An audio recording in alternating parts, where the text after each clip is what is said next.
आपके मन में एक सवाल ज़रूर आता होगा कि आखिर डीएम की जॉइनिंग से पहले क्या-क्या होता है? तो चलिए जानते हैं इस वीडियो में। डीएम की जॉइनिंग से पहले की प्रक्रिया काफ़ी लंबी होती है। ये प्रक्रिया प्रशासनिक सेवाओं में शामिल होने की चाह रखने वाले अभ्यर्थियों के लिए आवश्यक होती है। इसमें सिविल सेवा परीक्षा से लेकर ट्रेनिंग तक का चरण शामिल होता है। जैसे सिविल सेवा परीक्षा, डीएम बनने की प्रक्रिया की शुरुआत यूपीएससी यानी यूनियन पब्लिक सर्विस कमीशन द्वारा आयोजित सिविल सेवा परीक्षा से होती है। ये परीक्षा देश की सबसे प्रतिष्ठित और कठिन परीक्षाओं में से एक मानी जाती है। आवेदन प्रक्रिया, उम्मीदवार यूपीएससी की आधिकारिक वेबसाइट पर जाकर परीक्षा के लिए आवेदन करते हैं। आवेदन में व्यक्तिगत जानकारी, शिक्षा संबंधी विवरण और अपनी प्राथमिक सेवाओं आईएएस, आईपीएस, आईएफएस आदि का चयन करना होता है। परीक्षा के चरण, सिविल सेवा परीक्षा 3 चरणों में आयोजित होती है। प्रीलिम्स परीक्षा यानी प्रारंभिक परीक्षा, इसमें 2 पेपर होते हैं, समान अध्ययन और सीसेट। यह एक क्वालिफाइंग परीक्षा होती है जो मुख्य परीक्षा के लिए पात्रता सुनिश्चित करती है। मुख्य परीक्षा, मेंस परीक्षा, इसमें 9 पेपर होते हैं जिनमें निबंध, समान अध्ययन, जीएस और वैकल्पिक विषय यानी ऑप्शनल सब्जेक्ट शामिल होते हैं। यह लिखित परीक्षा होती है और इसमें उम्मीदवार की तर्कशीलता क्षमता का मूल्यांकन किया जाता है। इंटरव्यू, इसमें अभ्यर्थियों की प्रशासनिक क्षमता, आत्मविश्वास और फैसला लेने की क्षमता की जांच की जाती है।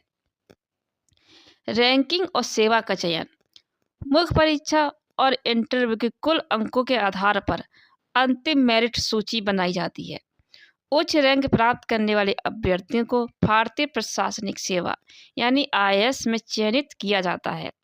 इसके बाद उनकी रैंक के आधार पर कैडर आवंटित किया जाता है। कैडर आवंटित प्रक्रिया, आईएएस अधिकारियों को राज्यों के विभिन्न कैडरों जैसे राजस्थान, यूपी, महाराष्ट्र में नियुक्त किया जाता है। यह आवंटन केंद्र सरकार की कैडर नीति के अनुसार होता है। फाउंडेशन कोर्स, चयनित आईएएस अधिकारियों को मसूरी स्थित लाल बहादुर शास्त्री राष्ट्रीय प्रशासनिक अकेडमी यानी लबासना में प्रशिक्षण के लिए बुलाया जाता है। फाउंडेशन कोर्स में कई बिंदु शामिल होते हैं जैसे शारीरिक प्रशिक्षण, सुबह योग, व्यायाम और रेस जैसे शारीरिक प्रशिक्षण कराए जाते हैं।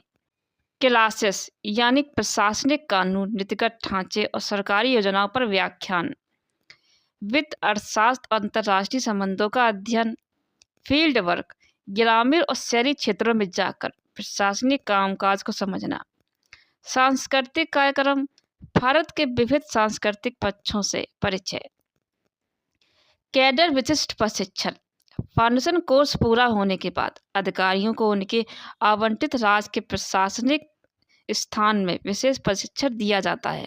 प्रशिक्षण के मुख्य बिंदु जैसे कि राज्य की भौगोलिक, सांस्कृतिक, आर्थिक स्थिति की जानकारी लेना, स्थानीय भाषा का प्रशिक्षण करना, भूमि प्रबंधन, कानून व्यवस्था, राजस्व प्रशासन का व्यवहारिक प्रशिक्षण करना। जिला प्रशिक्षण यानी जिला ट्रेनिंग, अधिकारियों को एक जिले में प्रशिक्षु के रूप में भेजा जाता है। यह ट्रेनिंग करीब 1 साल तक चलती है और इसमें उन्हें तहसील, ब्लॉक और पंचायत स्तर पर प्रशासनिक कामकाज का अनुभव मिलता है।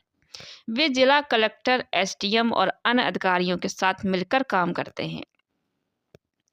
परीक्षा और मूल्यांकन, प्रशिक्षण के दौरान अधिकारियों को विभिन्न परीक्षाओं और मूल्यांकन से गुजरना पड़ता है।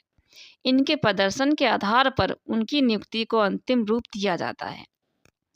अंतिम नियुक्ति और ज्वाइनिंग, प्रशिक्षण और मूल्यांकन के बाद अधिकारियों को उनके आवंटित जिलों में बतौर उपमंडल मजिस्ट्रेट एसडीएम नियुक्त किया जाता है।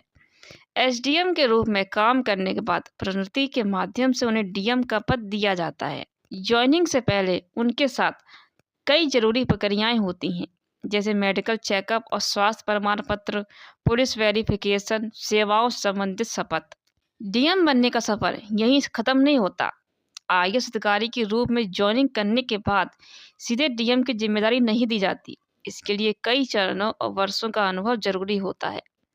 आइए इसे विस्तार से समझते हैं। शुरुआती पद यानी एसडीएम।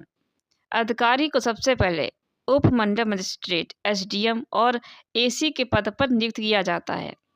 एसडीएम का कार्य क्षेत्र उपमंडल स्तर तक सीमित होता है, जहां वह राजस्व, कानून व्यवस्था और भूमि विवादों को सुलझाने से कार्य करते हैं। अनुभव और प्रमोशन। 4 से 5 साल के अनुभव और प्रभावी कामकाज के बाद अधिकारी को पदोन्नत किया जाता है।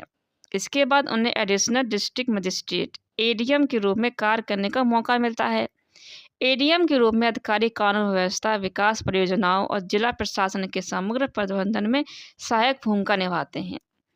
एडीएम के रूप में अनुभव और प्रदर्शन के आधार पर अधिकारी को जिलाधिकारी डीएम नियुक्त किया जाता है। डीएम के रूप में अधिकारी पूरे जिला का प्रशासनिक प्रमुख होता है और कानून व्यवस्था, विकास योजनाओं और सरकारी नीतियों को लागू करने का जिम्मा संभालता है। आखिर डीएम बनने की जिम्मेदारियों को कैसे समझे। डीएम बनने के बाद अधिकारियों को विभिन्न क्षेत्रों में काम करना होता है। उन्हें कई तरह की जिम्मेदारियां निभानी पड़ती हैं, जैसे कानून व्यवस्था बनाए रखना, जिले में शांति और सुरक्षा सुनिश्चित करना, पुलिस और प्रशासनिक अधिकारियों के साथ संवेदन करना, आपराधिक मामलों को संभालना और आपात स्थितियों से निपटना, भूमि रिकॉर्ड का प्रबंधन और विवादों का निपटारा, राजस्व संग्रह और सरकारी योजनाओं का उचित कार्यान्वयन, विकास कार्यों की निगरानी, स्वास्थ्य, शिक्षा, परिवहन और अन्य बुनियादी सुविधाओं का विकास करना, केंद्र और राज्य सरकार की योजनाओं को लागू करना, आपदा प्रबंधन, प्राकृतिक आपदाओं जैसे बाढ़, सूखा, भूकंप के समय राहत कार्यों का नेतृत्व करना, जनता की सुरक्षा सुनिश्चित करना,